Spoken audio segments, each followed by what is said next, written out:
자, 앞에 부분을 조금 더 읽어보면서 공부를 다시 시작하겠습니다.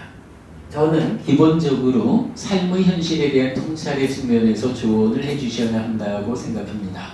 주문을 외울 때 그 주문이 내 삶의 문제를 해결하는 실질적인 위력을 가지느냐의 문제입니다. 전해 저는 해피술법회, 부산법회, 첫주차설법에서 왜 불교인가, 왜 근본 가르침인가 라는 주제로 설법하였는데, 우리 삶의 현실은 행위가 가지는 과와 보의 법칙성, 어빈 과보에 의해 문제가 생기기도 하고 해결되기도 하는 것이지 그 외의 다른 어떤 것에 의하지 않는다는 내용입니다.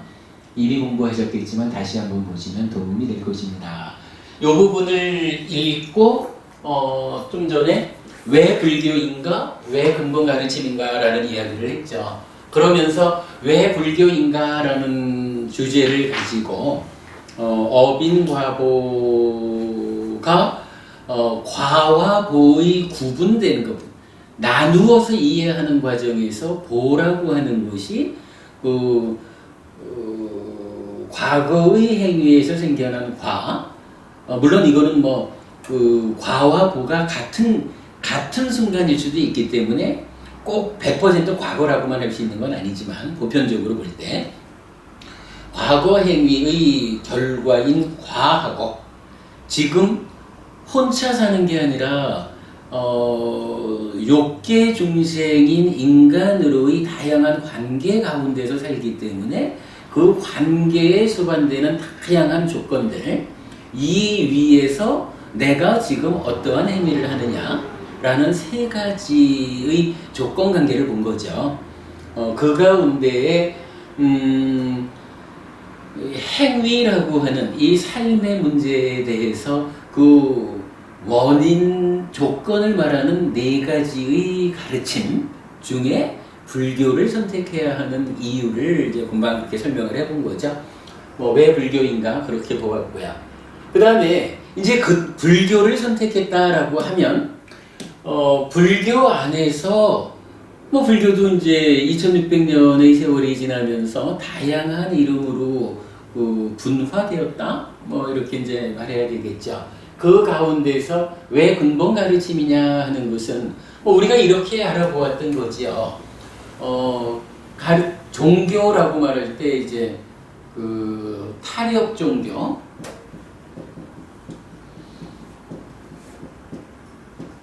그리고 자력 종교로 나누어 말할 수가 있는데,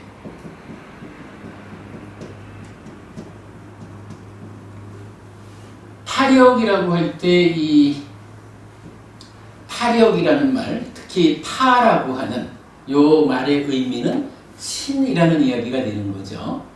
그래서 신을 중심으로 나의 삶을 또는 세상의 운영을 이해하는 거, 이렇게 본다면 자력 종교에서 자아가 말하는 이 부분은 인간을 중심에 둔, 인간으로의 내가 삶의 주인공이고 능동적인 삶을 살아간다라고 삶의 중심에 나를 세우는 것이고, 또한 인간들이 살아가는 이 사회의 운영도 신이 중심이 되어서 사회 현상을 해석하는 것이 아니라 인간을 중심에 놓고 해석하는, 이렇게 되는 거죠. 이럴 때에 신중심이라는 것은 어떻게 나타나느냐 하면 신의 권능에 의지한다라고 하는 현상으로 나타나죠. 살아가는 가운데에 다양한 형태로 문제가 생겨나죠. 괴로움이라고 하는 거고 내 마음대로 되지 않는 것들, 이러한 부분에 대해서 신의 권능, 참으로 저 신이라고 하는 존재는 권능, 어떤 권한이 되는 능력, 이렇게 말할까요? 그래서 나의 삶을 이렇게 되거라 저렇게 되거라 라고 하는 어떤 권한 가진 능력을 신이 가지고 있다. 그러기 때문에 신이 중심이 된다. 그러므로 나의 삶의 문제, 괴롭다, 만족스럽지 못하다, 내 마음대로 안 된다, 이런 이야기들을 신이 가진 그런 특별한 능력에 의지하자. 그래서 도와주십시오. 라고 기도하는 힘을 통해서 삶의 문제를 풀자. 이렇게 말한다면 이제 인간이 중심이 되었다라고 하는 이 이야기는 물론 뭐 이제 인간 중심의 가르침은 표현하자면 뭐 유교나 도교나 글쎄 그보다는 뭐 공자의 가르침, 노자의 가르침, 부처의 가르침 이렇게 뭐 대표적으로 세 가지를 말할 수가 있겠죠. 그러나 그 중에 뭐 종교라고 보통 이름을 붙이는 데는 뭐 그래도 불교를 대표적으로 말할 수 있을 거고, 그러면 불교에서 말하는 인간 중심이란 어떠한 것이냐라고 할 때 결국 삶의 문제, 어떠한 불만족의 상태가 있을 때 그러한 문제의 해결을 어떻게 해결하고자 하느냐라고 할 때 결국은 뭐 우리가 좀 전에 본 거지만 행위가 가지는 과와 보의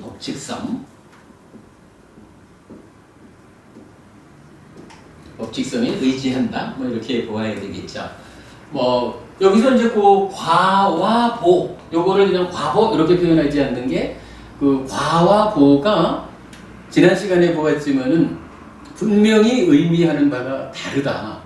그래서 우리는 과도 중요하지만 결국은 그 과와 다른 것들이 함께 결합해서 현실적으로 내가 어떠한 겪음, 어떠한 누림, 요렇게 그 삶을 맞이할 거냐라는 측면이기 때문에 과와 보가 분명히 구분되어서 알려져야 된다라는 부분을 이제 강조하고 있죠. 그래서 표현하자면 신을 중심으로 하는 종교에서는 어떠한 삶의 문제가 있을 때 기도라는 방법을 통해 가지고 신의 권능을 통해서 해결하고자 한다. 그런데 불교라고 하는 자력 종교, 인간 중심의 종교에서는 기도라는 방법을 통하지 않고 스스로의 행위, 나의 삶을 스스로 제어해가지고 그러한 행위, 나에 의해서 제어되는 행위가 어떠한 결과와 어떠한 보를 가지고 올 것이냐라는 데 주목해서 내가 원하는 삶을 맞이하기 위해서는 그러한 삶을 과와 보의 형태로 가져오는 그러한 행위를 해야 되겠다라는 결국은 그 행위가 가지는 법칙성에 의지한다. 법칙성에 의한 확실한 판단을 하고 그 판단에 따라서 내가 행위하는 것으로서 삶의 불만족을 해결한다. 뭐 이렇게 이제 두 종교의 차이를 볼 수가 있는 거죠. 이런 가운데에서 뭐 아까 한 이야기로는 이제 결국 왜 불교인가?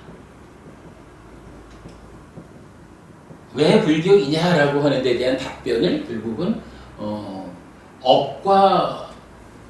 업인과보 해서 업을 원인으로 과와 보가 있다라고 하는 법칙성이 결국 불교를 해야 하는 이유로 제시가 되었다라는 거죠. 그런 상태에서 그 불교 가운데 왜 근본 가르침이냐 하는 부분은 뭐 우리가 뭐 개정하신 분 얘기해가면서 좀 긴 시간 가지고 설명했던 거죠.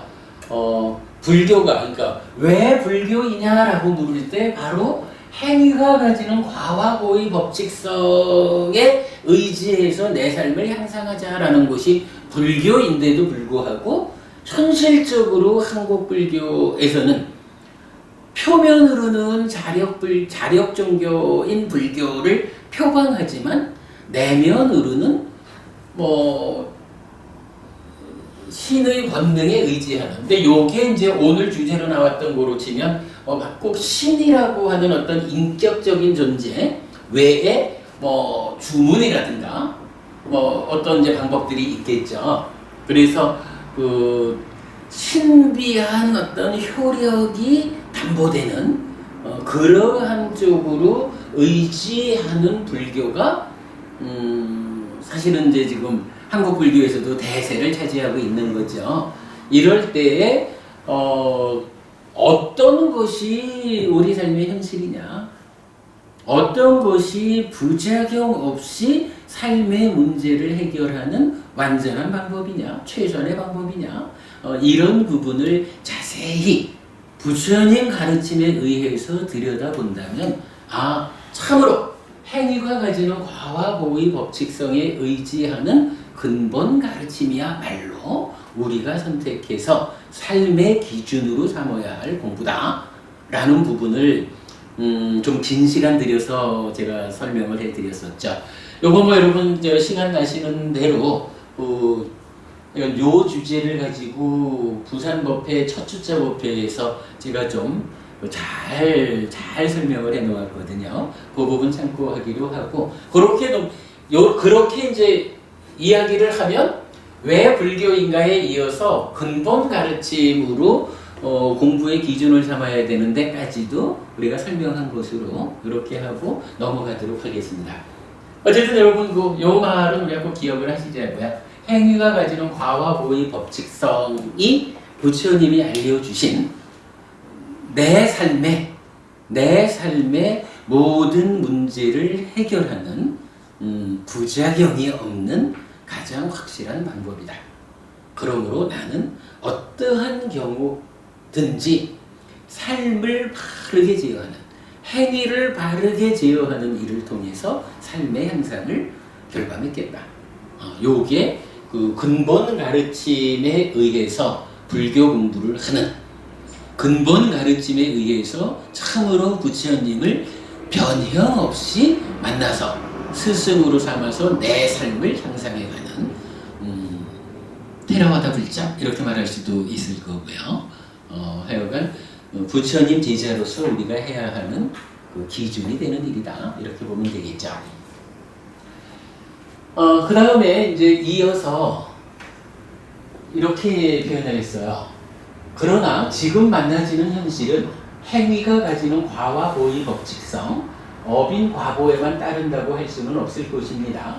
여러 가지 조건들이 결합하여 결과가 생겨나는 것, 연기인데 행위, 업은 다만 가장 강력한 조건이어서 원인이라고 하는 것이지 오직 행위만이 유일한 조건은 아니기 때문입니다. 이 얘기는요, 지금 이제 여기서 제가 사실은 이제 여기서 지금 만나지는 현실은 행위가 가지는 과와 보의 법칙성에만 따른다고 할 수는 없을 것입니다 라고 표현을 하면서 굉장히 좀 조심스러운 이야기를 했고, 그래서 밑에다가 참고 해가지고 행위를 원인으로 하는 과는 다른 조건들과 함께 결합하여 미래에 그 고를 겪을 수도 있기 때문에 업인 과보 자체가 가지는 법칙성은 유효합니다. 업인 과보 3세 윤회라고 이제 표현을 했는데, 요거는 이제 제가 어떤 이야기를 한 거냐 하면, 아까 시간에 제가 좀 굉장히 어렵게 이제 과라는 것으로의 과거 행위의 결과인 과가 있는가 하면 지금의 행위로서의 업이 또 작용을 하고, 그러나 그거와는 별개로 다른 조건들, 지금 우리 사회에서 나의 삶에 관여하는 다양한 조건들이 또한 영향을 주고, 경우에 따라서는 최선의 노력을 해도 이것을 감당할 수 없는 상태도 있다. 이제 그 부분을 글로 다 쓰기가 너무 이제 좀 어려워 보여서, 일단은 우리가 업인과보라는 이야기를 하다 보면 오직 업만 가지고 모든 것이 해결된다라는, 업만이 유일한 조건처럼 이해될 수 있다라는 부분 때문에 조금 좀 말을 돌려서 표현을 했는데, 요 표현은 아무튼 그 이야기예요. 그러니까 업 말고도 행위 이외에도 우리 삶에 관여하는 다양한 조건들이 있다.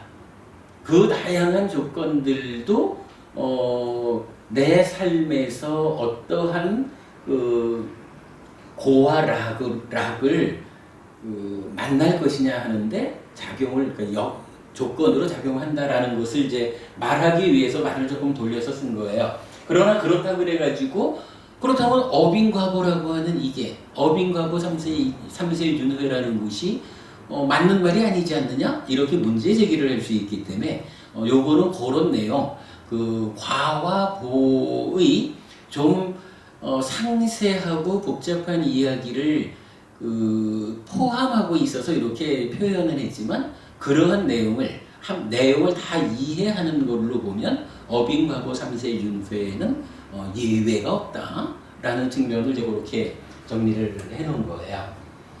이제 그 같은 맥락에서 이제 이어지는 이야기는 이렇게 나오죠. 이와 관련하여 저는 일체 유심조 유감이란 표현을 사용하였는데 참고가 되실 것입니다. 이랬어요. 그러니까 무슨 이야기냐 하면 우리가 이제 일체 유심조라는 말을 많이 쓰잖아요.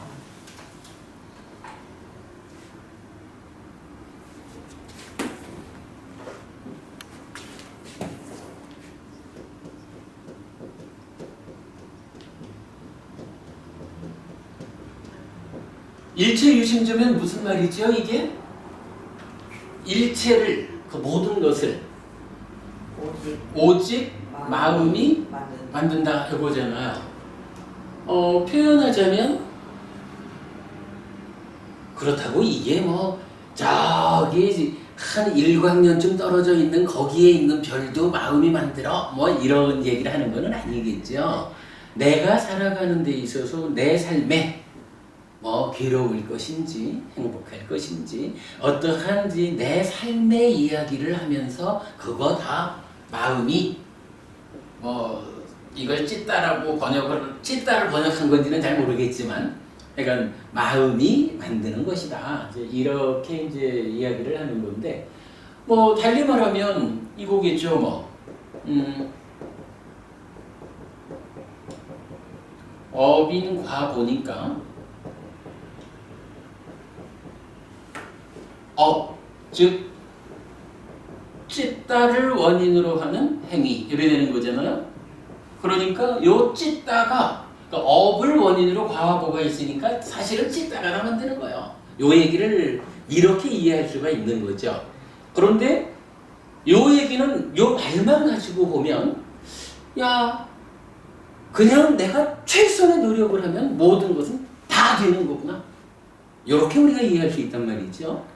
근데 현실이라는 것은 그러지를 못하잖아요. 내가 아무리 최선의 노력을 다해도 지금 닥쳐온 어떤 문제 상황을 해결하지 못할 수가 있거든요. 그래서 다양하게 가슴 아픈 현실을 우리가 겪는 거죠. 그럼 그거는 왜 그런 일이 생기나요? 사실은 이제 이 부분을 주목해야 되는 거죠. 과와 보의 어떤 차이가 있습니까? 그죠?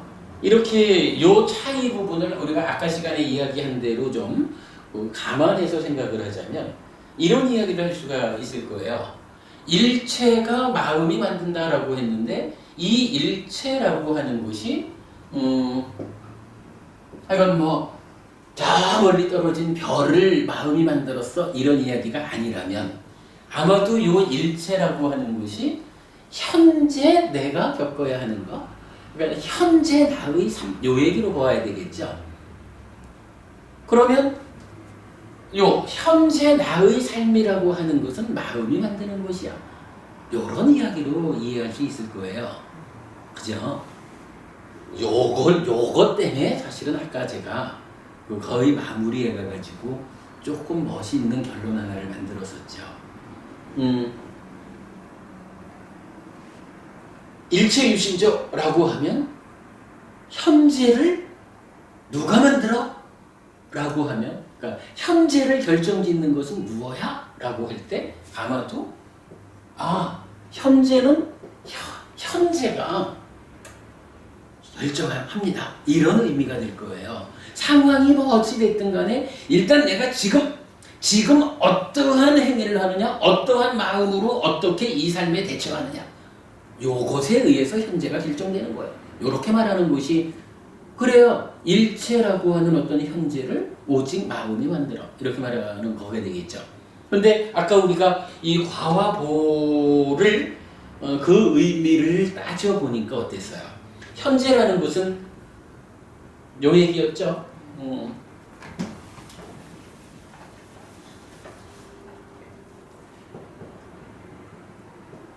과거가 현재를 만들고 현재가 미래를 만듭니다. 라고 말하는 부분에 대해서 우리가 곤란합니다. 라고 이의를 제기한 것이, 구체적으로 따져보면 현재는 누가 어떻게 만들어져요? 그렇죠. 바로 그 부분이죠. 과거 더하기 현재가 현재를 만드는 거죠. 지금 내 삶이 어떠한 질로 사라지느냐라는 것은 과거의 삶의 결과에다가 지금 내가 어떠하게 대처하느냐.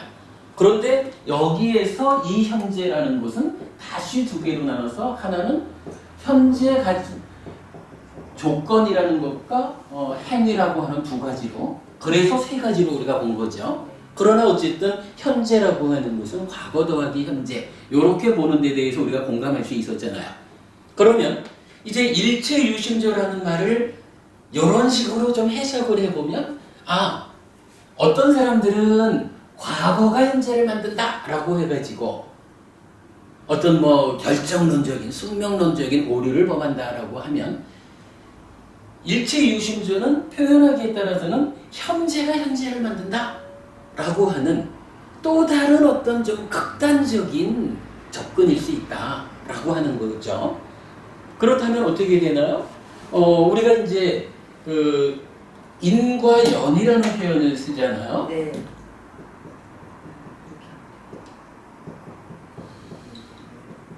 보통은 어떤 이제 조건 이렇게 말하고 인을 원인 이런 식으로 표현을 하죠. 이게 사실 경전적으로 어떻게 이게 설명돼야 될지 모르지만, 보통은 하여간 그 조건들에 의해서 결과가 생겨난다 이렇게 말할 때 빠짜야라는 말을 쓰는 거고, 그 가운데에 아주 마치 행위가 삶에 대한 직접적이고 가장 강력한 조건이듯이, 이제 그런 식으로 핵도 인 이렇게 쓴다라면 요거를 이렇게 볼 수 있을 거예요. 현재가 현재를 만든다라고 할 때 이 현재는 인이라는 측면으로, 그러니까 이 인이라는 것이 뭐냐? 업이다.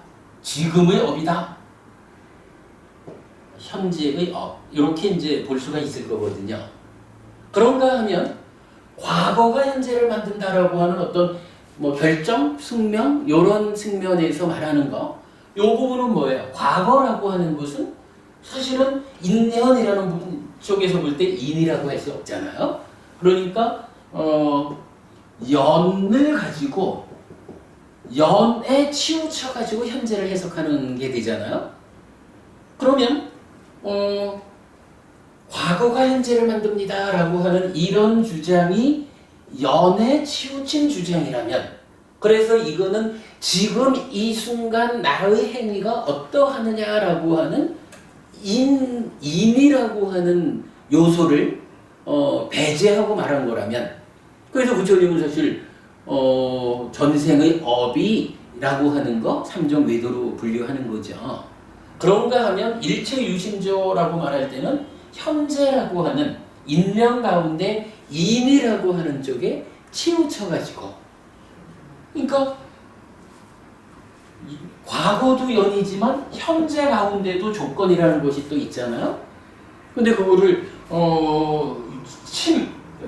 오직 마음이 만든다라고 할 때는 현재 중에도 행위만을 가지고 말하는 거니까, 그러면 이러한 연이나 조건이라고 하는 현재 처해 있는 조건, 이러한 연들의 작용을 배제한 상태에서 지금의 행위라고 하는 찌따를 원인으로 하는 몸과 말과 만호의 행위, 요 부분만을 극단적으로 지금 나의 삶의 그 조건으로 제시하는 것이 아닌가, 일체유심조를 이제 그렇게 볼 수가 있죠. 그래서 우리가 그 삶을 설명하는 원리, 즉 어빈과보 또는 어빈과보 3세 윤회라고 하는 이 원리를 말할 때는 과거가 현재를 만든다는 식으로 연애에 치우친 결정론적으로 이해를 해서도 안 되고, 일체유심조식으로 인에만 치우쳐서 또한 현재를 해석해도 안 된다. 분명히 그 과와 보 사이에 숨어있는 요거 과거, 현재의 조건, 현재의 행위 세 가지가 같이 결합돼 가지고 현재가 이루어진다. 그래서 현재는 표현하자면 과거 더하기 현재가 현재다. 이렇게 말한 요렇게 그 업에 대한 이야기를 이해하는 것이 우리 삶을 바르게 보는 것이다 라는 부분을 강조하고 있고, 저는 그거를 이제 여기서 뭐라고 표현했냐 하면 일체유심조 유감 이렇게 표현을 한 거예요. 사실은 불교 공부를 하는 사람들은 이제 많은 곳에서 일체유심조라는 말을 굉장히 강조를 해요. 물론 마음 공부를 하는 불교 신자 입장에서 일체유심조이다. 그러므로 우리가 마음을 잘 관리해서 업을 바르게 지어야 한다. 그것으로서 괴로움을 소멸하자. 이 말 자체를 우리가 틀렸다라고 말하는 것은 아니죠. 그걸 아니다라고 말하는 건 아니지만, 그러나 이 일체유심조라는 부분에 너무 큰 의미를 부여하다 보면 이제 분명히 부처님이 알려주는 어빈과보 우리 삶의 어떤 정계는 그 행위라고 하는, 따지면 일체유심조의 심도 있지만 요것만 가지고 되는 거는 아니라는 거죠.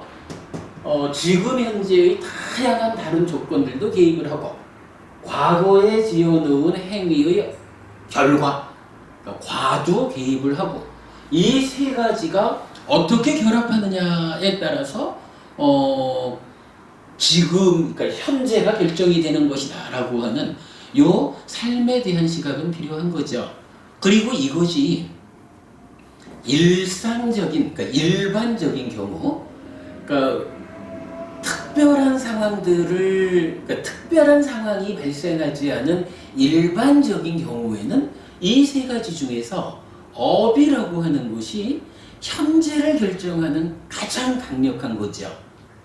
그런데 때에 따라서 전쟁이 난다거나 지진이 난다거나 IMF 사태가 터진다거나 다양한 어떤 혼자 사는 세상이 아니라 욕계 중생인 인간들이 함께 살아야 하는 이 사회를 원인으로 때에 따라서는 내가 최선의 노력으로도 감당할 수 없는 다른 조건들이 있을 수도 있다라는 거. 이럴 때에 최선의 노력을 다했는데도 왜 성과를 내지 못했느냐라고 실책할 수는 없는 것이다. 이제 그런 부분을 이제 우리가 좀 봐야 할 거고, 물론 이제 그런 가운데도 그러나 어빈과보 3세 윤회는 삶의 전개 원리로서 타당하다라고 말하는 것은 현재라고 하는 것이 결과로서의 현재는 과거 더하기 현재 해가지고 세 가지로 말했지만, 이 현재는 또한 미래는 뭐예요? 현재 더하기 미래잖아.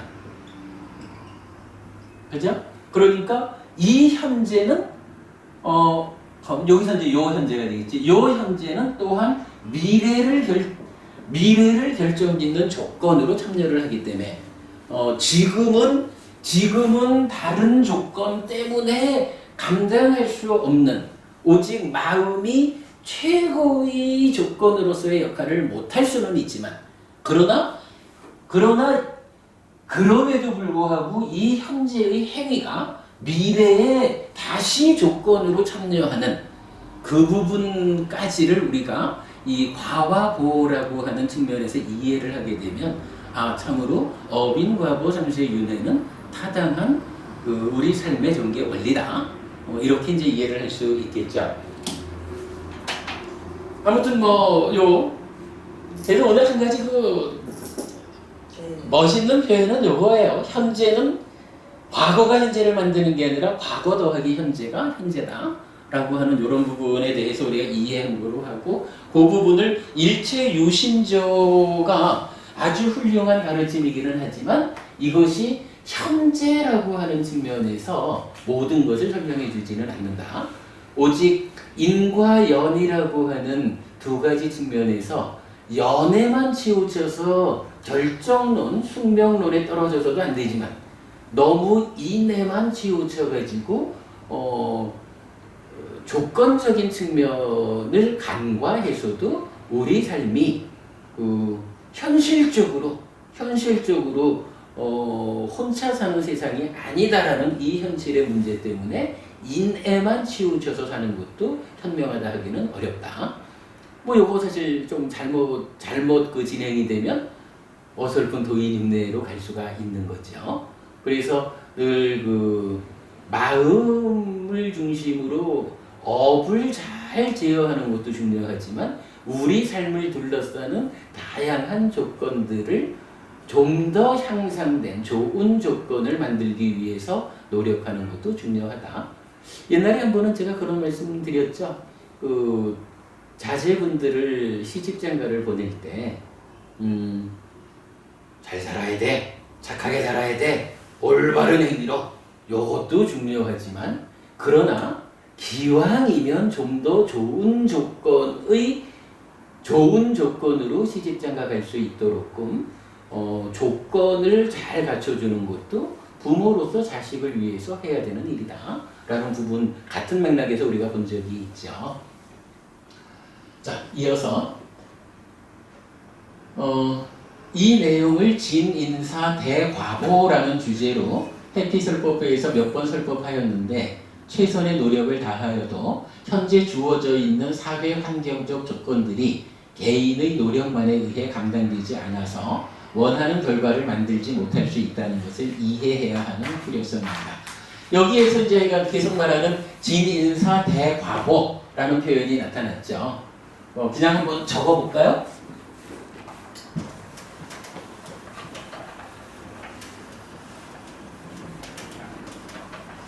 근데 지금까지 네. 과거를 예. 인이라고 알고 있었거든요. 그랬는데 지금 조금 전에 이제 과거를 연이라고 지금 예. 지금 또 설명을 듣고 보니까 또 잘못 알았구나 싶었는데, 지금 고요법원님이나 석화영 법원님 그렇게 생각 그렇게 안 했어요? 그러니까 제가 그렇게 그동안 설명했다는 말씀인가요? 그건 아니고요. 예.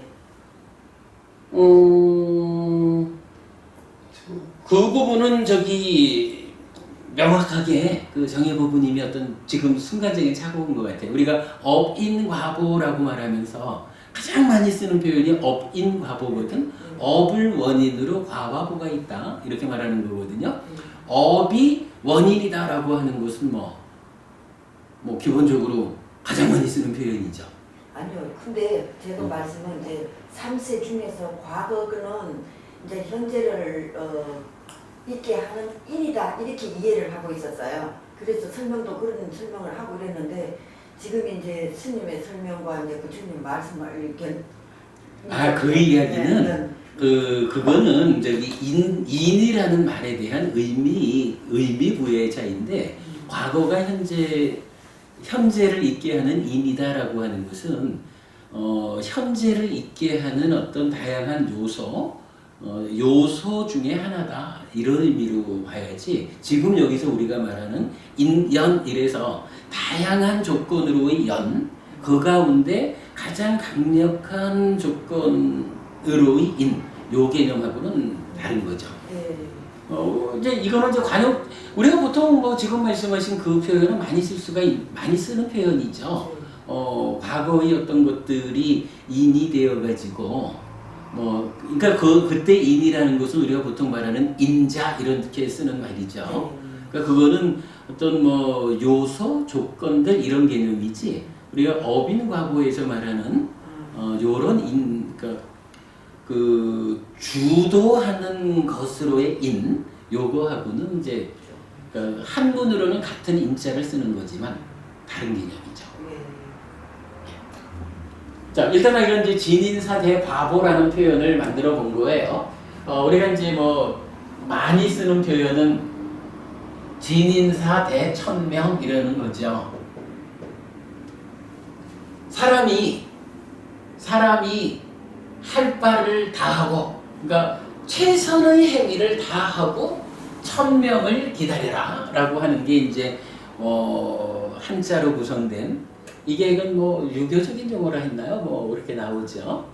그런데 우리가 알기로 천명이라고 하는 이것은 뭐 그냥 보통 그 쓰는 말이기는 하지만 구체적으로 우리 삶을 또는 이 사회의 운영을 관장하는 천이라고 하는 존재가 없다라고 하는 것 때문에 거부되는 거죠.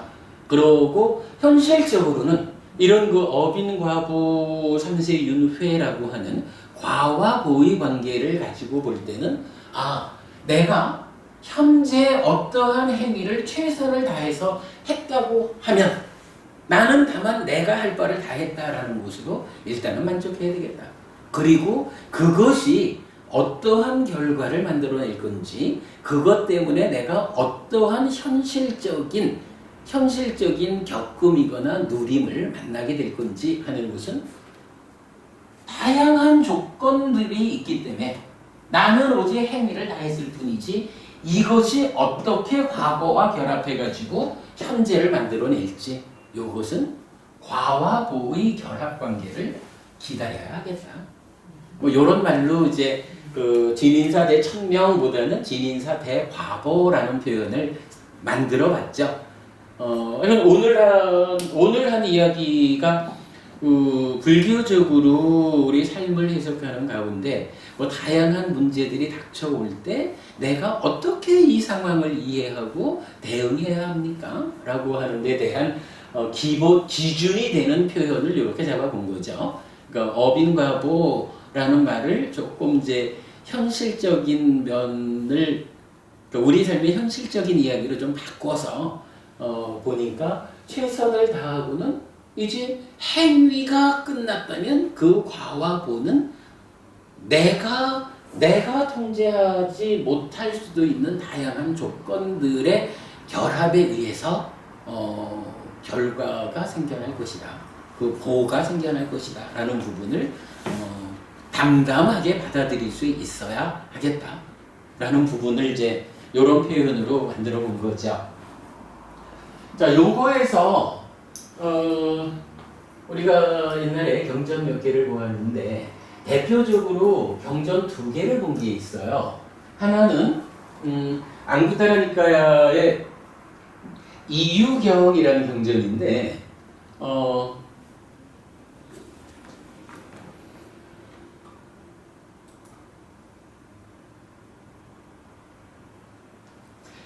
이유경에서는 재물을 벌어야 하는 5가지 이유, 재물의 용도를 설명하죠. 어떤 거냐 하면 첫 번째는 자신과 부모와 아들과 아내와 하인과 일꾼들, 즉 뭐 내 식구들, 내 가족들 뭐 이런 들을 행복하게 하고 만족하게 하고 바르게 행복을 지키기 위해서 재물을 벌어야 한다. 요게 재물을 쓰는 용도다. 이렇게 나타나는 거죠. 두 번째로는 친구와 친척들을 행복하게 하고 만족하게 하고 바르게 행복을 지키기 위해서 재물을 벌어야 한다. 이런 거고요. 세 번째는 여러 가지 재난으로부터 자신을 보호한다. 그러니까 이런 거 보면 우리가 금방 한 얘기와 같죠. 내가 지금 최선을 다한다 해도 만약에 내가 나를 보호할 수 있는 자신을 보호할 수 있는 조건을 지금처럼 물질이 중심이 되는 산업사회? 뭐 이런 사회에서 돈을 좀 많이 벌어놨다 그러면은 이 지금의 행위라는 조건에 더해서 돈이 많다라고 하는 조건도 나의 현재를 결정하는데 아주 엄청 도움이 될 거예요. 그런데 그러지 못하다 그러면 나의 현재를 결정하는데 상당히 사실은 어려운 조건으로 개입을 하죠. 그러니까 지금 이유경은 왜 우리가 재물을 벌어야 합니까? 재물의 용도를 어떻게 보아야 합니까? 라고 할 때 이 얘기를 하는 거예요. 여러 가지 재난으로부터 자신을 보호한다. 일체 유심조를 넘어서서 조건도 잘 갖추어야 되겠다. 정혜부모님 기왕이면 따님 시집 보낼 때 기왕이면 부잣집으로 보내면 좋겠죠? 당연하지요. 따님을 부잣집으로 보내려면 그 따님이 하긴 뭐 따님 두 분 다 아주 똑똑하고 능력이 있으니까 알아서 잘 가겠지만 그러기 위해서 엄마가 아빠가 또 어떻게 그 신경을 써야 되는지 하는 것도 배워야 되는 거죠. 네. 기왕이면 그래 부처님은 재물에 대해서 재물을 벌어야 되는 이유 중에 여러 가지 재난으로부터 자신을 보호한다. 요거 사실 이렇게 경전을 보지 못하면 만약 누군가가 야 불교에서 자기 자신을 위해서 돈을 벌어야 한다고 말하냐? 이러면 우리가 답변하기 힘들지도 몰라요. 그런데 분명히 부처님은 나의 삶을 스스로 보호하기 위해서 내가 재물을 벌어야 한다라고 알려주는 거예요. 그러니까 이런 것도 중요한 목록이죠. 네 번째는 이제 뭐 5가지 헌공을 한다. 5번째 사문 바라문들에게 정성을 다한 도시를 한다. 이렇게 이제 5가지로 재물을 벌어야 하는 이유를 말해주자. 그런데 이렇게 재물을 벌어야 한다고 해가지고 아무 재물이나 벌으면 또 안 되는 거죠. 그래서 경전은 이렇게 말하죠. 어떤 재물을 벌어야 하느냐라고 할 때 열정적인 노력으로 얻었고 팔의 힘으로 모았고 땀으로 획득했으며 법답고 법에 따라서 얻은 재물이어야 이런 이유를 충족해 줄 수 있다라고 하죠. 그러니까 한마디로 정당한 노력으로 우리 사회 윤리상 그 배척당하지 않는 정당한 노력에 의해서 재물을 얻어야 한다. 이렇게 말하는 거죠. 본인의 노력도 지금 그 결정적인 노력, 팔의 힘으로 땀으로 획득한다는 거는 본인의 그 노력이 있잖아요. 그렇죠. 정당한 노력. 그럼 당연히 내가 노력해서 벌어야 되는 거죠. 네. 근데 이 노력이 정당한 노력이어야 된다는 거죠. 네. 뭐 이럴 때 이제 또 뭐 어떤 사람들은 이제 그렇게 말을 하기도 하죠. 그 뭐 저기 내가 증권회사 다니는데 이거 팔의 힘으로 모은 거 아니라서 이거 내가 증권회사 다녀도 될까요? 이렇게 말하는 사람도 있던데 그런 거하고는 다르죠. 여기서 말하는 정당하지 못한 노력이라는 것은 남을 해치고 사기치고 거짓말하고 이래서 남의 것을 부당한 노력으로 빼앗는 것을 말하는 거지. 뭐 요즘 우리가 살아가면서 뭐 고리대금업을 하는 것도 아니고 최선의 노력을 통해 가지고 금융업에 종사한다라고 하는 뭐 이런 거를 정당한 노력이 아니다라고 말하는 건 아니죠. 아무튼 이렇게 정당한 노력에 의해서 재물을 모아 가지고 이러한 5가지의 용도로 써야 한다. 이렇게 이제 말을 하죠. 그러면서 자 제가 여기 이렇게 썼어요. 그러나 이 경이 제시하는 정말 중요한 메시지는 다른 곳에 있는 것 같습니다. 경은 성스러운 제자가 이러한 5가지 재물을 벌어야 하는 이유를 유념하더라도 그의 재물은 망할 수도 있고 증가하게 될 수도 있다고 합니다. 아마도 무상고 무아인 존재의 실상 때문일 것입니다. 열정적인 노력에 이런 이유가 더해지더라도 다양한 다른 조건들에 의해 경제적으로 흥할 수도 있고 망할 수도 있다는 의미입니다. 그리고 각각의 경우에 성스러운 제자는 1. 망했을 경우 나는 재물을 벌어야 하는 이유를 유념했지만 나의 재산은 망하였구나 라고 생각함. 그러나 그는 후회하지 않음. 2. 흥했을 경우 나는 재물을 벌어야 하는 이유를 유념했고 나의 재산은 증가하였구나 라고 생각함. 그는 두 가지 다에 있어서 후회하지 않음이라고 합니다. 목적의식, 재물의 용도를 가지고 정당한 방법으로 열심히 노력하였다면 그 결과에 연연하지 않는다는 의미로 이해하게 됩니다. 마치 진인사 대천명을 말하는 듯한 가르침입니다. 이랬는데 뭐 이제 그런 이야기예요. 이렇게 이제 재물을 벌어야 하는 이유를 어떤 용도로 재물을 쓸 것입니까? 그러한 이유를 충족하기 위해서 내가 정당한 노력을 다했습니다. 뭐 요거 하는 거죠. 이게 뭐예요? 따지고 보면 내가 행위를 최선의 노력으로 했습니다 하는 거죠. 그런데 자 그렇게 했음에도 불구하고 뭐 우리가 오늘 하던 개석구 주제로 삼는 거지만 나는 최선의 노력을 다했지만 전쟁이 터졌어. 나는 최선의 노력을 다했지만 지진이 왔고 뭐 IMF 사태가 일어나고 얼마 전처럼 뭐 금융 사태가 일어나가지고 줄줄이 부도가 나고 뭐 이러다 보면 나의 비책 사유 아니게 최선의 노력의 결과로 내가 망할 수도 있는 거예요. 그거 뭐예요?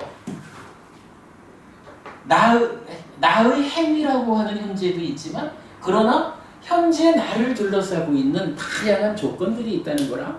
근데 이 다양한 조건이 분명히 내가 욕계 중생인 인간으로 태어나서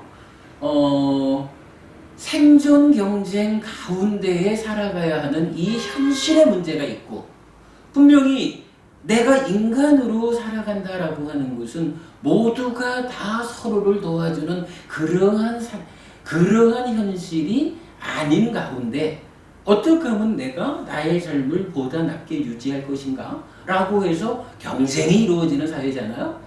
뭐 그러한 경쟁의 사회 가운데에서 살다 보니까 때로는 좀 커다란 뭐 세계 경제가 어떻다든가 국가 대 국가 간의 관계가 어떻다든가 이런 커다란 문제들이 발생하지 않는 상태에서는 그냥 내가 너보다 조금 더 노력하고 조금 더 나은 방법 바르게 노력을 하면 내가 너보다 흥할 수가 있는 거예요. 그래서 우리 자식 시집 보낼 때 우리 자식 장가 보낼 때 아주 부족함 없이 해줄 수도 있는 거예요. 그런데 그러한 노력을 다 하지 못하면 내가 남보다 또 사업에서 노력이 부족해서 실패하는 건 뭐 이건 방법이 없지 뭐. 에이구 내가 그때 좀 잘할걸 이렇게 후회하고 앉아서 소주 한잔 먹고 있는 거지 뭐. 그러나 그렇지 않고 나는 최선을 다했는데 국가 간의 문제가 있어. 당장 뭐 요새 보니까 우크라이나 이거 뭐 어찌 될지 모르고 참 소련이 크림반도를 장악하는 이 상황을 아무리 세계가 문제를 삼아도 참 소련 입장에서 다른 나라 눈치 보느라고 크림반도를 포기할 수 있을까 모르겠어요. 워낙이 정말 지도를 보니까 러시아 입장에서는 크림반도를 적대 세력화할 수는 없는 그러한 조건이더라고요. 그럼 뭐 이러한 문제들이 뭐 그렇게 되다 보면 러시아가 실제로 크림반도를 장악하겠다, 석국으로 삼겠다, 뭐 합병하겠다 할 수도 있는 거죠. 뭐 어찌 될지 모르지만 뭐 그러한 상황들이 막 나와 너 간의 문제를 넘어선 국가 간의 문제, 세계적인 문제 이러한 상황들 때문에 뭐 러시아는 뭐 어제 하루에 뭐 주가가 10몇 %가 떨어졌다 그러대. 그러면 그 주가에 관련된 어떤 사람들은 하루 사이에 폭삭 망하는 거지 뭐. 최선의 노력을 다해도. 네, 뭐 그러한 사건들이 생겨나는 것은 어쩔 수가 없다는 거죠. 그거 보아야 한다는 거죠. 그러면 여기서 이제 그렇게 말하는 거라. 최선의 노력을 다했는데도 망했다라고 할 때 나는 왜 재물을 벌어야 하는지라는 그 이유에서도 정당했고 그 이유 위에서 정당한 노력을 했음에도 불구하고 이러한 인간인 내가 감당할 수 없는, 개인인 내가 감당할 수 없는 조건들에 의해서 뭐 사업이 망했다라고 한다면 그때는 이 더러운 놈의 세상하고 땅을 치고 앉아 있어야 할 게 아니라는 거예요. 그냥 그 상황을 자세히 보고 조건들의 관계에 의해서 내가 원하는 결과가 성취되지 않았다라고 그 상태를 덤덤히 보고, 즉 최선을 다했는데 과와 보의 결합이 이러했다라고 그 상태를 받아들일 수밖에 없다는 거라. 이거는 인간으로 태어난 죄지 뭐 다른 죄가 있겠어요? 그럼 이 부분을 이제 거기에서는 나는 재물을 벌어야 하는 이유를 유념했지만 나의 재산은 망하였구나라고 생각함. 그러나 그는 그 부분에 대해서 후회하지 않는다. 그러나 만약에 최선을 다하지 않았다, 행위라고 하는 이 부분에서 최선을 다하지 않았다라고 하면 이거는 후회할 일이겠죠. 그러나 업이라고 하는 이 조건에서 최선을 다했다면, 표현하자면 일체유심조라고 할 수 있는 그 최선의 노력을 다했는데도 불구하고 외적인 조건의 문제 때문에 망할 수밖에 없었다라고 하면 이것은 과와 보의 결합관계가 이러할 수밖에 없다라고 현실을 현실 그대로 인정할 수밖에 없다. 근데 이제 이게 그렇잖아요. 아까 이제 정혜보 부님이 바늘 하나 꽂을 수 없는 그러한 상황 이렇게 말씀을 하셨지만 사실은 그러한 상황이라는 게 이런 측면에서 보면 내가 할 수 있는 최선의 노력을 다했는데도 조건들이, 사회가, 세상이 이러한 조건에 의해서 더 이상 내가 이러한 상황을 개선할 수 없게 되었다라고 하면 그거는 다른 방법이 없죠. 경에서 말하듯이 후회하지 않고 그 상황을 받아들이는 거지 뭐. 나는 최선을 다했다. 그러나 이러한 조건들에 의해서 이러한 결과, 이러한 겪음이 나에게 닥쳐왔다. 그러면 별 수 없는 거죠 뭐. 닥친 대로 감당하고 극복하는 수밖에. 예, 그렇게 말해주는 거죠.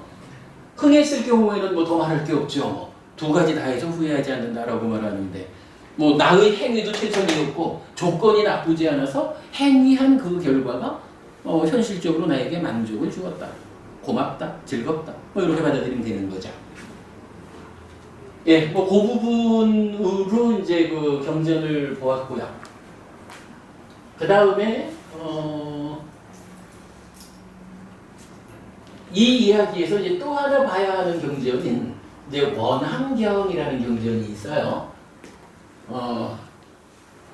자, 이유경에서는 그 행위와 조건의 관계를 바르게 보아가지고 그 조건의 문제 때문에 생겨나는 부분은 받아들여야 된다. 그 부분에 대해서 내가 거부해봐야 의미가 없다. 이런 거라면 이제 요 두 번째 원함경에서는요, 빈다고 해서 얻어지지 않고 바란다고 해서 얻어지지 않는다. 원하는 결과를 가져오는 도를 닦아야 한다. 라고 표현하고 있어요.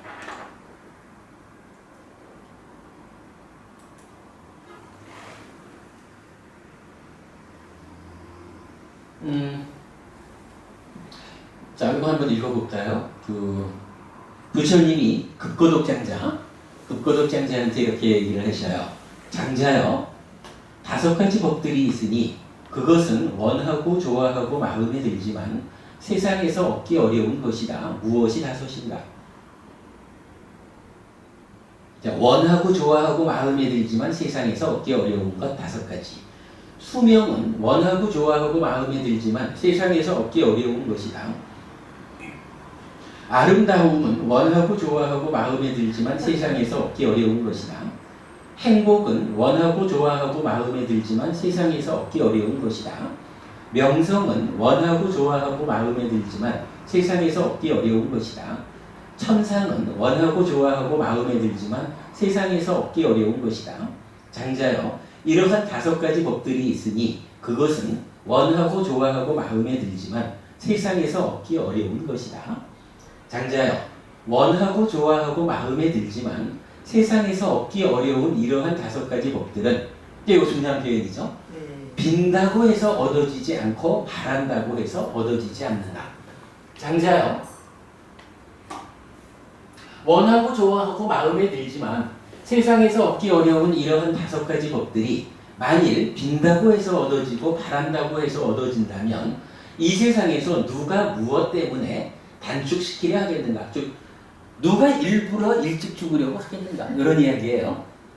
왜 이루어진다면 누구나 더 오래 살고 싶지. 장자요. 수명을 원하는 성스러운 제자가 수명을 위해 수명을 빌거나 기뻐하는 것은 적당하지 않다. 오래 살게 해주셔요. 이러고 있는 것은 적당하지 않다라는 거죠. 장자요. 수명을 원하는 성스러운 제자는 수명을 가져오는 도를 닦아야 한다.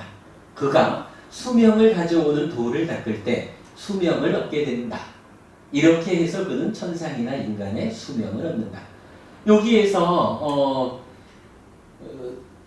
수명을 가져오는 도를 닦을 때라고 할 때 이거 도를 닦는다라는 표현이 빠띠빠다가 쓰이거든요. 우리가 지난번에 막가하고 빠띠빠다의 구분을 보았죠. 막가는 이렇게 길이 나 있는 거라면 빠띠빠다는 그 길을 한 걸음 한 걸음 걸어가는 도닦음이라고 했지만 사실은 발걸음, 우리가 이렇게 의미를 받죠. 그러니까 정말로 내가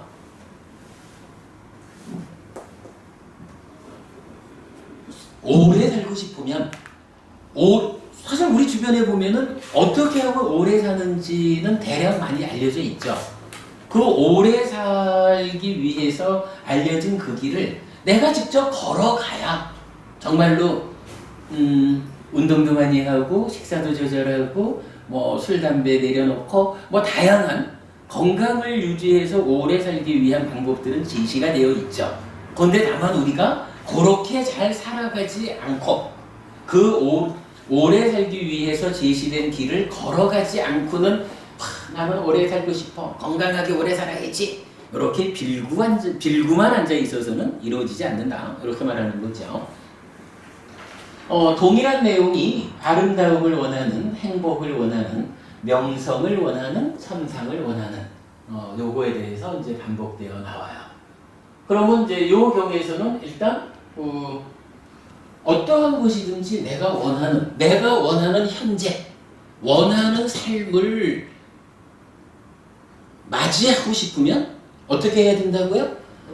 내가 그렇게 되고 싶어요 라고 말할 게 아니라 어떻게? 이제는 행위를 강조하는 거죠. 그러한 일을, 그러한 결과를 가져오는 길이 있다라고 아는 데서 멈출 것이 아니라 빠띠빠다. 내가 한 걸음 한 걸음 걸어가야 한다. 이렇게 말하는 거죠. 자, 요 이야기를 좀 연결해서 한 가지 재밌는 걸 볼게요.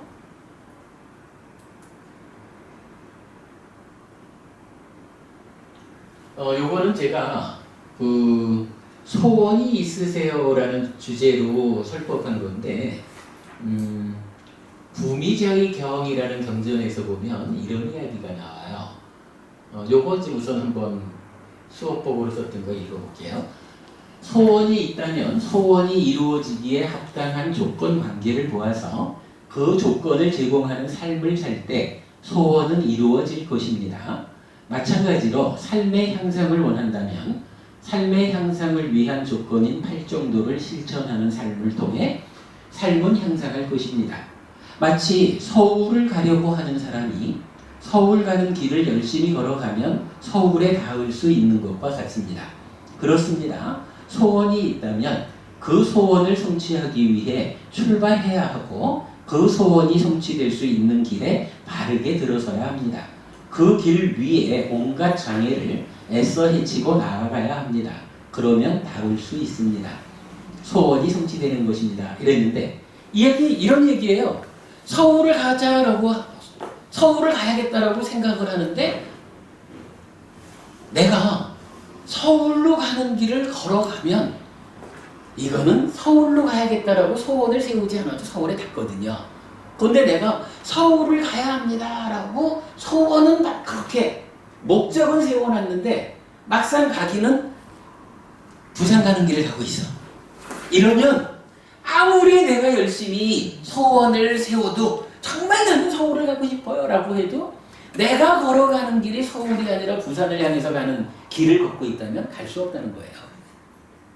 빈다고 해서 되는 것이 아니라 그러한 원하는 것을 얻을 수 있는 발걸음, 마티바다, 길을 걸어 가야 한다라는 부분을 말하는데, 이게 이제 부미자경에서 그 비유를 들어서 말이죠.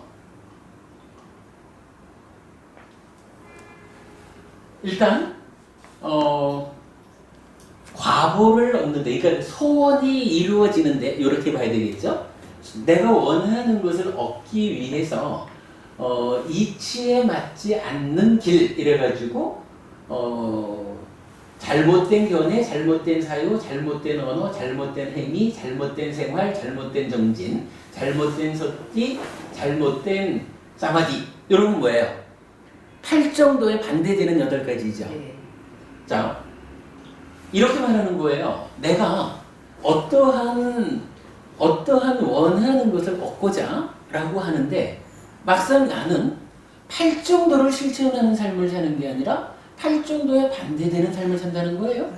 그러면 그런 경우는 마치 어떤 거와 같느냐라고 하니까, 이제 이렇게 이제 비유를 들어줘요. 기름이 좀 필요해. 참기름이 필요하면 어떻게 돼요? 통에다가 참기름을 넣고 압착을 해야 되잖아. 그런데 참기름을 만들어야겠습니다 라고 하면서 통에다가 모래를 넣고 모래를 열심히 압착을 하면 기름이 오나요? 이거는 아무리 애를 써도 헛수고지 뭐. 힘 만들고. 예. 8정도를 반대되는 삶을 살면서 나는 행복해질 것이야, 이렇게 소원을 세운다 하면, 이거는 마치 모래를 통에 넣고 압착하면서 기름이 나오기를 바라는 것과 같은 헛수고다, 이렇게 말을 하는 거예요. 빈다고 해서 성취되는 것이 아니라는 얘기예요. 똑같은 이제 마찬가지 비유가, 우유가 필요한 사람이, 우유가 필요하면 어떻게 돼요? 암소한테 가서 암소의 젖을 짜야 되잖아요. 암소의 두 뿔을 붙잡고 용을 쓰고 있으면서 우유를 받기를 희망하는 거예요. 이거 쓸데없는 노력이죠. 세 번째로는 버터가 필요한 사람이, 버터라는 건 뭐지? 우유부터 이렇게 좀 진행되는 과정이 있잖아요. 그러면 이제 그 뭐 음료라고 하나요? 하여간 버터의 원료가 되는 상태를 넣고 저어줘야 버터가 만들어진다고. 그런데 요거를 맹물을 넣고 맹물을 저으면서 버터가 만들어지라고 백날 노력을 해봐야 이게 효과가 있느냐는 거죠. 8정도와 반대되는 삶을 살면서 나는 행복해질 겁니다 라고 하는 거, 이런 거와 같다, 이렇게 말하는 거죠. 네 번째로는 이제 불이 필요한 사람이, 요즘이야 뭐 아니지만 옛날엔 다 부싯돌에 비벼가지고 불을 만들었으니까, 이게 바싹 마른 나무 2개를 비벼야 불이 붙을 텐데, 젖은 나무 조각을 부싯목으로 문지르는 거, 이래가지고는 불이 안 붙는다는 거죠. 헛된 노력이라는 거라. 마찬가지 이제 반대 경우, 그러면 과보를 얻는데 이치에 맞는 청정한 삶이 무엇이냐라고 하니, 이제 이건 8정도죠. 8정도를 내가 실천하는 가운데, 8정도를 닦아가는 가운데 어떠한 성과를 얻고자 한다, 행복해지고자 한다, 어떠한 소원을 성취하고자 한다 라고 하면, 그거는 비유적으로 말하자면 기름이 필요한 사람이 참깨를 통에 넣고 짜는 거와 같다 이거예요. 그러면 당연히 참기름이 나오겠죠.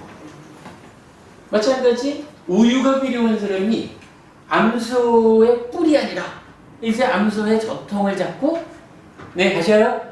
암소의 젖통을 잡고 짜는 거예요. 우유가 나오겠지 뭐. 그때 우유 안 나오는 건 암소 아니겠지 뭐. 그리고 버터가 필요한 사람이 음료를 항아리에 넣고 젓는 거예요. 버터가 되겠죠. 왜?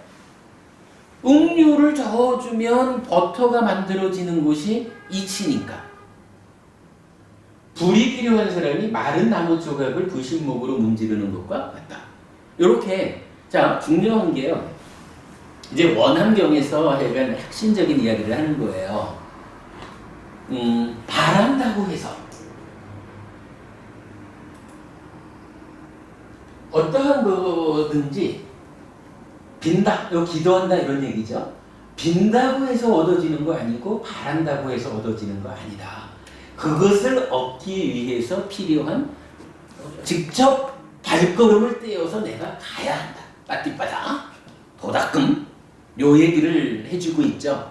그리고 그것이 어느 길로 내가 발걸음을 떼어 가느냐에 따라서 팔정도라고 하는 정말로 내가 원하는 행복으로 안내하는 요 길에 들어서 가지고 그 길을 걸어가면 행복한 삶이 만들어질 거고, 그거를 팔정도 아닌 다른 길로서 가면서 행복해지고자 한다면 그 행복은 빈다고 해서 원한다고 해서 만들어지는 것이 아니다. 이렇게 이제 알려주는 거죠.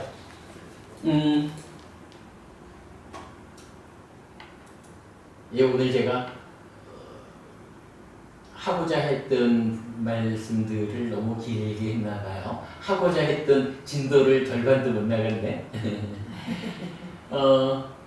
하여간 그 조경보 부님의 질문에 대해서 그 어빈과보라고 하는 측면에서 이건 과와보의 이야기를 좀 구체적으로 알아봤고, 그 가운데 진인사 대과보라는 표현을 우리가 만들어 본 거죠.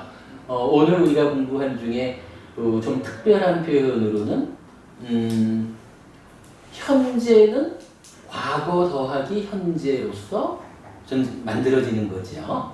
그리고 미래는 현재 더하기 미래로서 만들어지는, 이래서 이게 과거가 현재를 결정하고 현재가 미래를 결정한다라고 그러니까 인연 가운데 연에 치우친 시각을 가져도 그래요. 방금 말씀하신 대로 결정론이죠. 그거 삶의 현실 아니고, 그런가 하면 일체유심조식으로 너무 그 행위라고 하는 인에만 치우쳐 가지고 우리 삶을 본다 해도 사실은 우리 삶에 개입하는 조건이라고 하는 이 부분을 간과한 시각일 수 있는 거죠.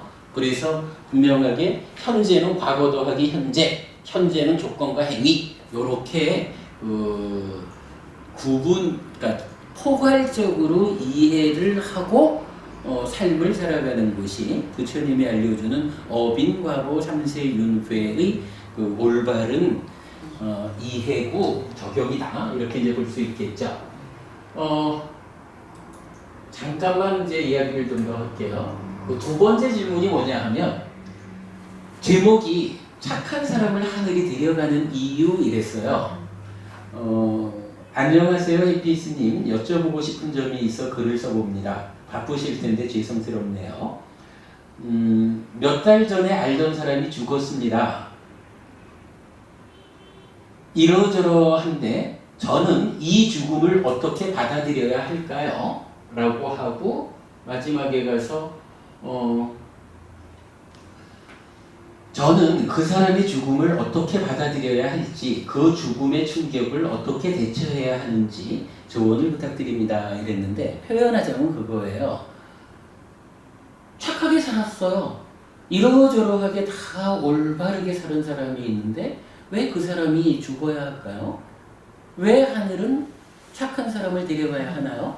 이렇게 이제 질문을 하는 거예요. 이런 거 사실은 우리가 보통 만날 수 있는 질문이죠. 제가 그런 질문 많이 하잖아요. 그렇죠. 근데 이제 이런 질문은 사실은 이렇게 그 업에 대한 이야기, 과와 보의 이런 이해가 없으면 사실은 답변하기가 어려운데, 저는 좀 단순하게 대답을 했어요. 제가 제목을 어떻게 했냐, 이렇게 제가 답변을 했어요. 하늘은 누구도 데려가지 않습니다. 그죠. 하늘이 있어야 데려가죠. 그죠?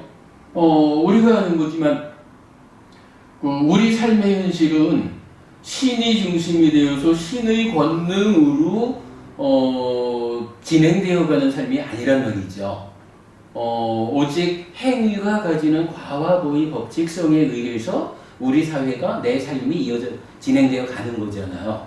그러니까 왜 하늘은 착한 사람을 데려갑니까? 라는 질문에 대해서 왜 데려갔을까요? 라고 답변할 수가 없는 거라. 왜냐하면 그러니까 왜 데려갔느냐고 질문한 그 하늘이 없으니까. 그래서 제가 이렇게 답변을 한 거예요. 하늘은 누구도 데려가지 않습니다, 법부님. 태어난 자는 누구든 죽을 수밖에 없는 것이 중요한 표현이 중생인 우리들의 현실입니다. 이게 현실이잖아요, 그죠? 제가 계속 말하지만 욕계 중생이잖아요, 우리가. 다양한 조건들이 결합에 따라 결과가 생겨나는 것이 부처님이 알려주는 세상의 이치, 연기입니다. 세상의 이치를 바르게 이해하고 받아들이는 것을 정견, 바른 견해라고 하는데, 정견을 가지는 것이 그의 죽음이란 사건을 받아들이는 방법이고 그 충격에 대처하는 방법입니다. 태어난 자는 죽을 수밖에 없는 게 현실이다. 또한 우리가 살아가는 데는 이렇게 과거도 조건도 행위도 과거와 현재가 정해져서 현재가 이루어지는데, 이러한 조건들 가운데 그가 이 몸으로의 삶을 더 유지할 수 없는 상황이 닥쳤구나. 그래서 그가 죽을 수밖에 없었구나. 이것은 그가 착하다, 착하지 않다라는 거와 별개로 인간으로 태어났기 때문에 겪어야 되는 현실적인 아픔인 거죠. 요거 그렇게 볼 수 있는 게 바른 견해죠. 그렇지 않고 아니 세상에 이렇게 착한 사람을 왜 죽어야 되는 건데? 라고 그 부분을 따지고 드는 것은 조금은 접근 방법을 달리하는 거죠. 삶의 현실을 바르게 보지 못하는, 달리 말하면 정견을 갖지 못하였기 때문에 쓸데없는 노력을 하게 되는 거죠. 바른 견해를 가진 사람의 삶은 두 가지로 나타납니다. 1. 최선의 공부를 통해 금생에 다시 태어나지 않음을 성취하는 것입니다. 태어난 자는 반드시 죽어야 하는 현실에서 벗어나기 위한 유일한 방법이기 때문입니다. 그거 받아들이지 않으려면 내가 태어나지 않음을 실천할 수밖에 없는 거예요. 그걸 내가 실현해야 돼. 그래서 다시는 태어나지 않아야 왜 착한 사람을 하늘은 데려갈까요? 라는 문제 제기를 안 할 수가 있는 거라. 그러나 그러지 못하고 태어나면 어떻게 해요? 태어난 자는 죽을 수밖에 없는 것이 우리의 현실이고, 또 그 죽음이라고 하는 것이 참으로 보통 말하는 천수를 다 누리고 죽을 수 있느냐 하면, 사실은 많은 사람들은 병이 들기도 하고 사고가 나기도 하고 자살을 하기도 하고 등등 여러 가지의 어떤 방법, 과정에 의해 가지고 천수를 누리지 못하고 죽는 게 또한 우리들의 현실이죠. 그걸 뭐 어쩔 거야. 그래서 이건 첫 번째 방법은 벗어나는 것밖에 없어요. 스스로. 2. 공부가 거기에 미치지 못한다면 언제 닥칠지 모르는 죽음에 대비하는 삶을 사는 것입니다. 그렇죠. 내가 이제 아직 벗어나지 못한다라고 하면 죽음이 올 것이고 또다시 태어나야 할 거잖아요. 요거에 대해서 대비해야 된다는 거죠. 어떻게 대비하나? 부처님은 세 가지 공덕행을 알려주는데, 계를 지키고 베풀며 공부하는 것, 옥의 보시 수행입니다. 그래서 이 공덕의 힘이 갖추어지는 만큼 언제든 죽음의 순간에 그 힘에 걸맞는 더 좋은 조건을 갖춘 세상에 태어나게 되는 것입니다. 더구나 다행인 것은 이 세 가지 공덕행은, 요건 이제 재밌는 표현이죠. 세 가지 공덕행을 잘 닦아나감으로써 언제 닥칠지 모르는 이 죽음에 대비해야 된다. 타당한데, 거기에 더해서 더구나 다행인 것은 이 세 가지 공덕행은 죽음 이후에 대한 대비책일 뿐만 아니라 살아있는 동안의 나의 삶을 향상으로 이끄는 힘이기도 하다는 것입니다. 괴로움은 갈수록 줄어들고 행복은 갈수록 늘어나는 삶입니다. 그러니까 사실 불교 공부가 매력적인 거, 불교 공부가 해볼 만한 공부다라고 하는 게, 이게 죽은 다음에 좋은 세상에 태어나기 위해서 하는 공부인가요? 불교가?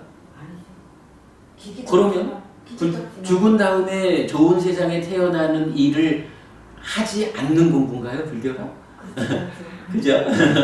뭐 이제 그렇게 우리가 이제 그 질문을 해보는 거지만 사실은 분명히 죽은 다음에 좋은 세상에 태어나기 위해서 우리가 공부를 하는 거 사실이에요. 다만 주목할 것은 그것만을 위해서 하는 건 아니죠. 그런가 하면 살아있는 동안에 행복하기 위해서 우리가 공부를 하나요? 요것도 맞아요. 다만 그것뿐만이 아닌 거지. 불교가 매력적인 이유가 살아있는 동안에는 살아있는 동안을 행복하게 만들어주는 공부라. 부처님이 알려주는 5계를 지키고 보시하고 수행하라는 3가지 공덕행위. 그런데 이 3가지 공덕행위 또한 살아서의 행복이라는 데에 국한되지 않고 죽은 다음에 좋은 세상에 태어나고 싶다라고 하는 이러한 바램까지를 충족시켜 준다는 거잖아요. 아까 우리가 그 얘기를 했잖아. 저기 무인무연, 단멸론, 윤회업습 이런 이야기를 할 때는 그때는 죽기 전에 들키지만 않을 수 있으면 그죠? 죽이고 빼앗고 훔치고 거짓말하고 바람피고 다 해도 되잖아. 왜? 들키지만 않으면 어차피 다음 생이라는 게 없는데 금생에 내가 좀 더 풍족하게 살면 되지.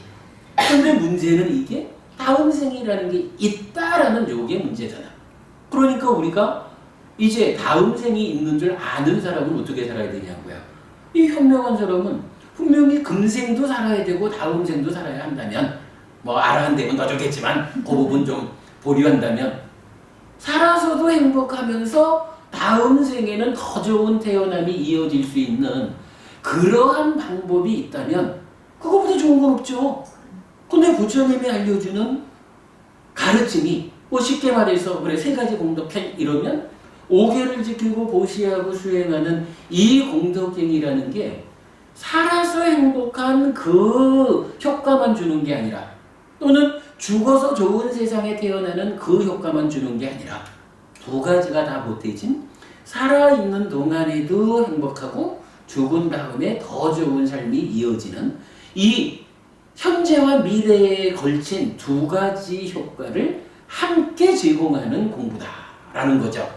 이게 바른 견해, 우리 삶의 현실에 대한 통찰이라고 하는 바른 견해 위에서 부처님이 알려주는 최선의 가르침이다. 이거죠. 불교가 매력적인 이유가 그거죠. 여기까지 할까요? 오늘 제가 좀 컨디션이 안 좋았나 봐요. 아까 그 첫 수업을 굉장히 좀 어렵게 했는데 앉아서 쉬는 동안에 굉장히 야 이거 좀 이상하네 해가지고 보니까 차갑더라고. 뭐 요게 차가운 것 때문은 아니었겠지만 뭔가 제가 좀 컨디션이 나빴던 것 같아요. 그래서 되게 좀 하는 제가 힘들었으니 듣는 여러분은 더 힘드셨겠지 뭐. 자 오늘 이렇게 마칠게요. 다음 주에는 이제 마지막이니까요 4번으로 들어가도록 하겠습니다. 수고하셨습니다.